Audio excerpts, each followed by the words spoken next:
आज महाराष्ट्राचे महसूल मंत्री माननीय चंद्रशेखरजी बावनकुळे साहेब यांच्या कार्यालयामध्ये बैठक झाली। या धुळे तालुक्यामध्ये रेल्वे संदर्भात फार मोठ्या प्रमाणामध्ये शेतकऱ्यांना समस्या भेडसावत होत्या। त्याच्यामध्ये या शेतकऱ्यांनी गेले अनेक वर्ष लवाद जिथं झाला तेव्हा तिथं मोजमाप झाली। त्याच्यात ज्या शेतकऱ्यांच्या शेतामध्ये विहीर होती, ज्या शेतकऱ्यांच्या शेतामध्ये पाईपलाईन होती, तरी त्यांना जिरायतीचा मोबदला हा दिला गेला आणि तो देखील 8 लाख रुपये हेक्टरी म्हणजे 3.5-4 लाख रुपये एकरी असा तुटपुंजा मोबदला दिला गेला होता आणि 2008च्या परिपत्रकाप्रमाणे हा आदेश झालेला होता। त्याच्यानंतर मोबदला नंतर लवाद कलेक्टर मॅडमकडे चालला।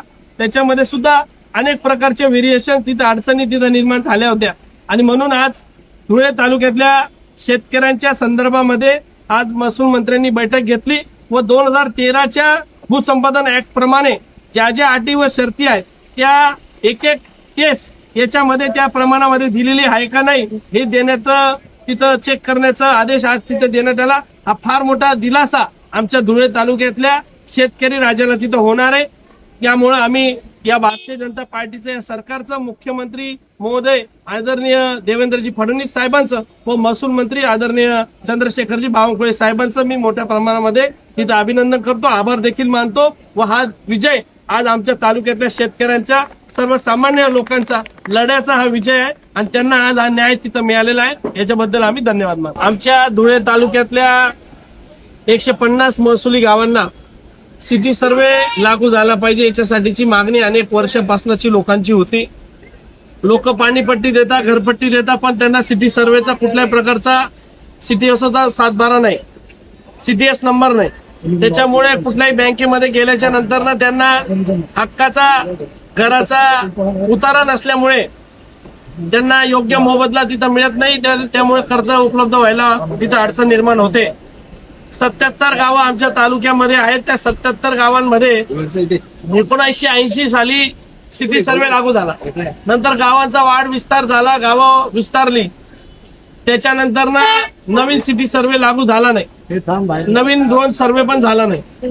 तो आदेश आज महसूल मंत्री साहेबांनी कलेक्टर महोदय मॅडमांना दिला व लवकरात लवकर या 77 गावांना परत सर्वे करून त्यांना सीटीएस नंबर देण्यात यावा याच्यासाठीची आदेश पारित केलेले आहेत। हा आमचा आज तालुक्यातला फार महत्वाचा प्रश्न तिथं सुटणार आहे। 150 गावांपैकी हे 78 गावं सोडले तर बाकी गावांना सनद मिळण्यासाठी, बाकी गावांसाठी जुन्या काळासाठी जेव्हापासून आता महसूल कायदा पास झाला तेव्हापासून सीटीएस नंबर लागू झालेले आहे।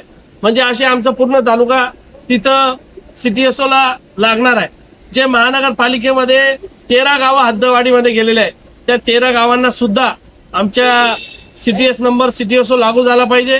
त्या सुद्धा 13 गावांना पाणीपट्टी, घरपट्टी, महानगरपालिकेचे सगळे टॅक्स हे लोक देतात, तरी सुद्धा त्यांना तिथे त्यांचा हक्काचा सीटीएस नंबर मिळाला नसल्यामुळे त्यांना तिथे अडचण आहे।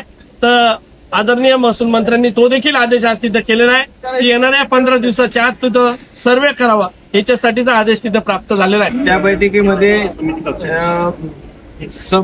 जे बागायती क्षेत्र आहे त्याला जिरायती मोबदला दिला, जिथं फळबाग आहे त्याला अत्यल्प मोबदला दिला, जे काही गावं महानगरपालिका क्षेत्रात आहेत, काही गावं MIDCच्या क्षेत्रात आहेत त्यांना पण अत्यल्प मोबदला दिला।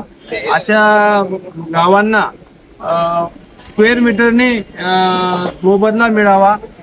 संपूर्ण रेल्वे मार्ग हा महामार्गापासून मुंबई आग्रा महामार्ग, नागपूर सुरत व धुळे सोलापूर महामार्गाच्या 1 ते 1.5 किलोमीटर अंतरावर आहे। या सर्व रेल्वेच्या शेतकऱ्यांना स्क्वेअर मीटरने मोबदला मिळावा, जसा हायवेला मिळाला त्याप्रमाणे मिळावा अशी प्रमुख मागणी होती। आणि इतर खूप होते जे तुकडे झालेले आहेत जमिनीचे, ते तुकडे 15-20 गुंठ्याचे ते पण शासनाने अक्वायर करून घ्यावे व शेतकऱ्यांना योग्य तो मोबदला द्यावा। आणि अशा सगळ्या मान्य साहेबांनी कलेक्टर साहेबांना आदेश दिले की सर्वांचं मूल्यांकन करून त्यांना 15 दिवसात योग्य तो न्याय द्यावा अशी आम्ही माननीय बावनकुळे साहेब व माननीय आमच्या धुळे ग्रामीणचे आमदार रामदादा बदाने साहेब यांचे अत्यंत आभारी आहोत की आणि धुळे भारतीय जनता पार्टीचे अध्यक्ष बापूसाहेब कलानी हे पण आज उपस्थित आहेत, त्यांचे पण आम्ही आभार मानतो.